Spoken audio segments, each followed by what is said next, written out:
Good morning, everybody.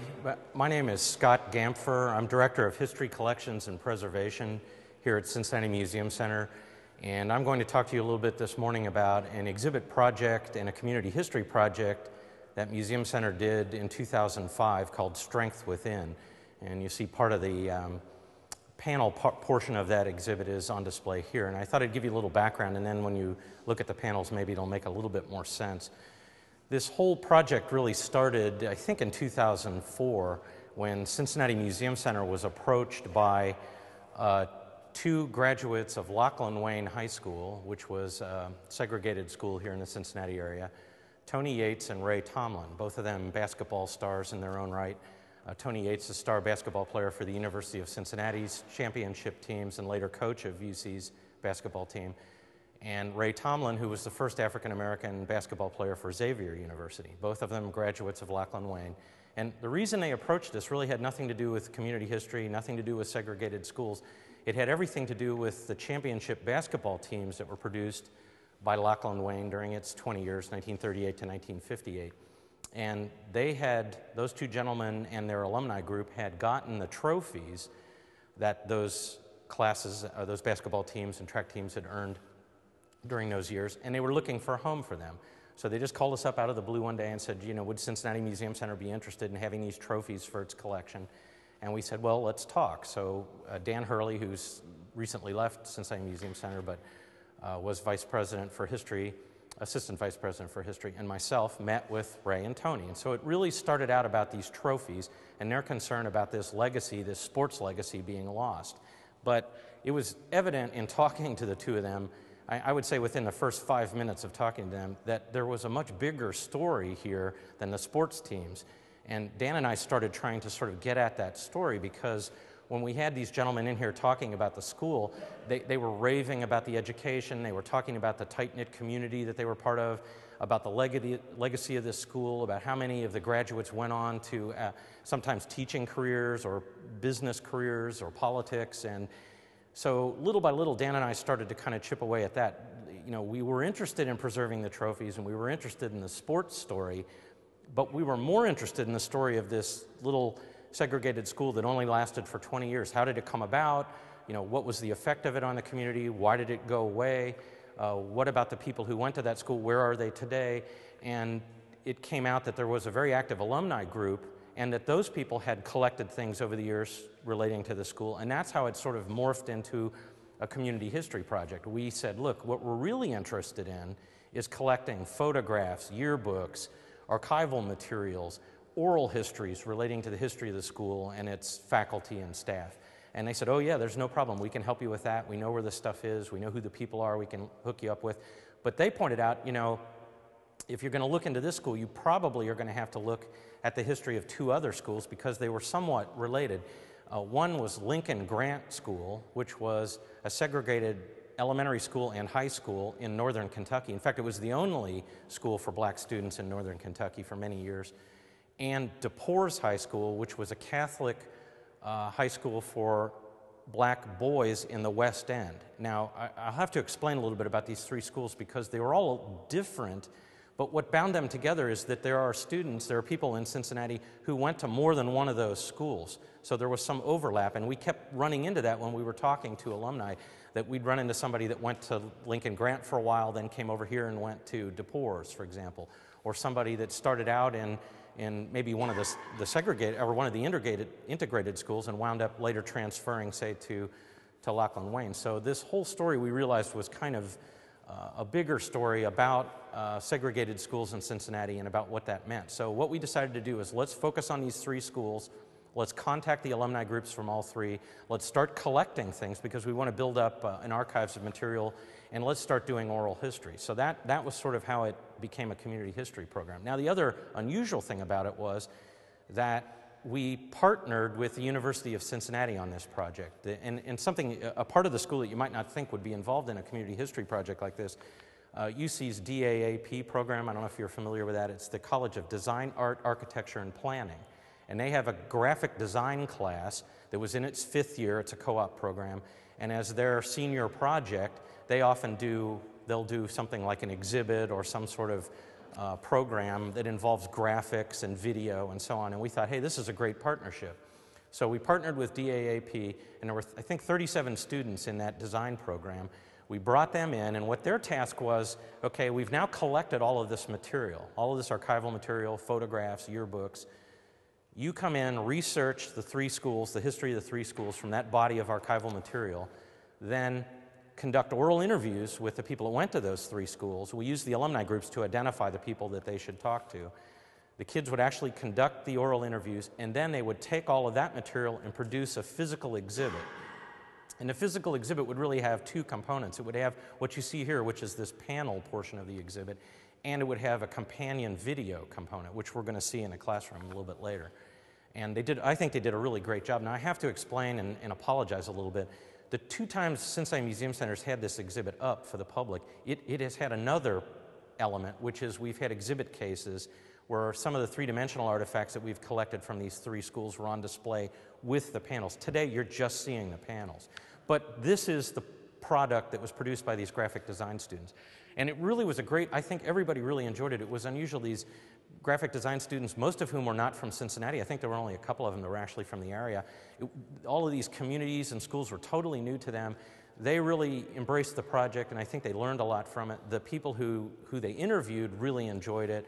And it was sort of capped off in that we had this exhibit up for a huge alumni event here, which was open to all three of those schools. And we had, I don't know, 200 or 300 people came.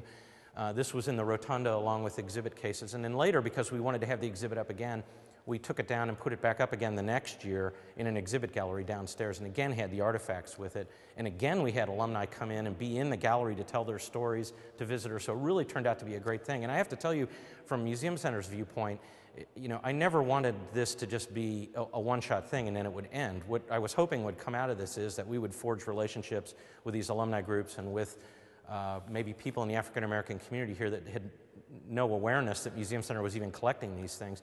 And we wanted this to be a continuing process of people coming to us with materials. That has been the case. We've gotten a couple of pretty significant donations of materials since this all happened, you know, since 2005, which has just been added to the archives and library downstairs and is now available or will be soon available for public research. So that's kind of the background of the project, how it came about. And there was a bit of media attention when we were doing this project, and I gave Michael some handouts, which are some newspaper articles that ran at the time we were doing this exhibit in '05 that I think you'll find interesting. Now, before you walk around, let me just say a little bit about each of the three schools, you know, sort of a little bit of how they came about and how they were different. I'll start with the West End, which is where we are right now.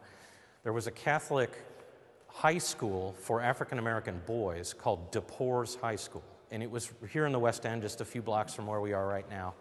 It only existed from 1947 to I think 1958 or 59 when it was closed due to integration and declining enrollment. It was a little different than the other two schools in that you had to apply to be accepted to it, and it was very, very small. I mean, this was a tiny school, maybe 50 or 60 students at a time, so very small school. And it was run by the Catholic diocese here.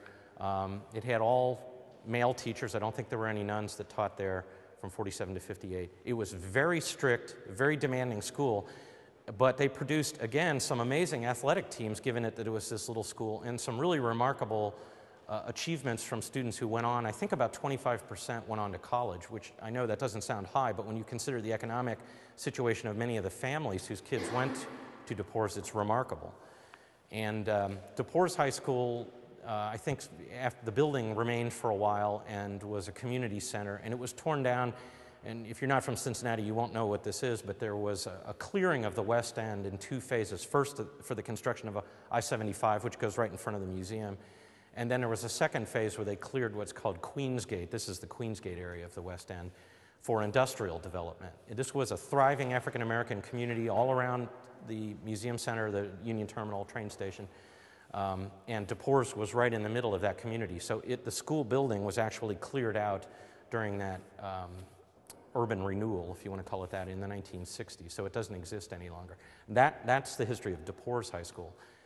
Lincoln Grant was in northern Kentucky, and it actually, as I said, was the only school for African American students in northern Kentucky, and it was around from I think 1932 it made it to about 1965 or so before, again, integration eliminated the need for the school, and it too had seen declining enrollment as kids started to go to some of the other schools.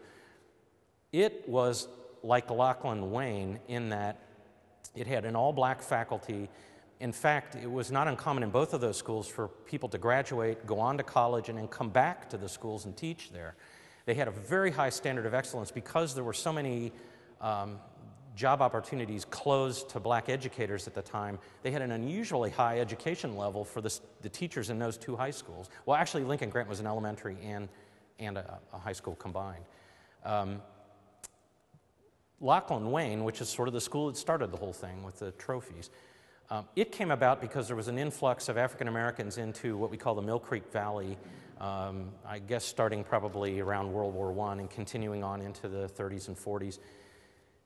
Lachlan school system was not happy about this influx of blacks and did not want blacks in the Lachlan school. I think some black students may have gone there at one time, but when the population began to grow, they did not want that, and so they got a bond levy passed, and they got some tax money, and they built a school just for black students, a high school called Lachlan Wayne High School.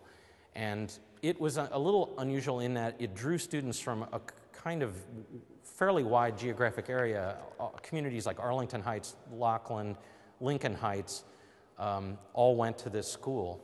And it opened, I think, in 1938, and it ran until 1958. Now, it ended because of two things. One, they had had declining enrollment because Lincoln Heights, which was a largely African-American community, built its own school at some point in the 50s, and that siphoned off some of the students from Lachlan Wayne. The second thing was there was actually a lawsuit. Somebody sued, I think the local NAACP was involved in it, they sued the Lachlan City Schools and won. And so starting in 1959, black kids were admitted to Lachlan High School, and so the need for Lachlan Wayne School evaporated in it. The building is actually still there. I think it's actually used as a warehouse today. It was a community center for a while too. But that's kind of the history of these schools. They sprang up in the 30s or 40s, these three schools. They made it into the 50s or 60s, and they went away because of integration. And there are these active alumni groups. You know, we're talking about people who are mainly now, the youngest ones are in their 60s. And there are some faculty members still alive too that we've been in contact with as part of this project. That's sort of the history of the schools. So they're, in this exhibit, they're all three talked about together because the students approached them as a group and talked to these alumni from all three schools, and I think you'll see it's sort of mixed together in the panel presentation and also in the video. There hasn't so far been much of a connection between the, let's say, teachers and students below the college level and the materials that we've collected. It would be nice if there, in fact, one of our ideas really was that somehow the story of segregated schools in Cincinnati needed to be taught in schools now, but I don't have anything, I'm not connected in any way to the school curriculum. The people who have used the collection up to this point and have been interested in this story have tended to be college-age students, graduate students, and then media.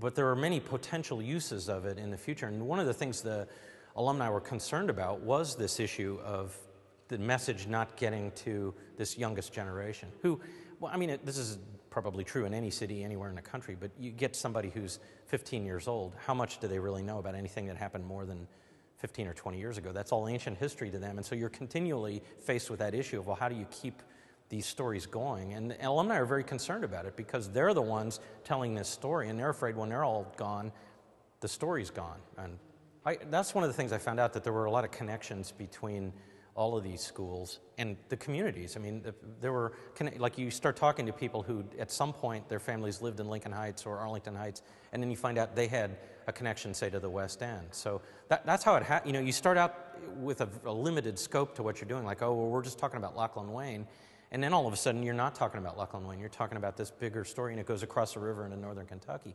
That's how it kind of mushroomed. So there were a lot of connections. We're trying to get to teachers too, and this afternoon one of the things I'm going to talk about is a web resource that we have here at Museum Center called the Guide to 20th Century African American Collections. And one of our goals in launching that was to have a resource that would be used by, in this case, we were trying to create something that elementary school and high school kids could find useful, as well as faculty, but also scholarly researchers. So we created this product that's on our website that I want to talk about this afternoon. And 25% of the DePores graduates went to college, and I think it was something like, it was about 50%, I think, graduated, and 25% went on to college, which a lot of that had to do with the economic situation of the families, which was pretty depressed in some cases in the West End. But and Lachlan Wayne brought this up when we started talking to them. They said there was an unusually high number of people who went to college and then went on to professional careers, a lot of them in education, maybe in part because of their experience with the school. But there were also, Nikki Giovanni is one of the graduates. And in fact, one of the videos is one of her poems, I think, is one of the videos. But there were many people that went into military careers, went into business, went into politics. There were people who went into careers in religion. They were very proud of that because a lot of the people who graduated went on to college. I don't know how that stacked up compared to, say, to Lachlan School, but I really don't know. But it was pretty good. And that quality of education, they've told us, in all three of those schools was excellent. It was black faculty in all the schools except DePores. That was priests that taught there. But the priests were very well qualified and very demanding. All three schools were demanding.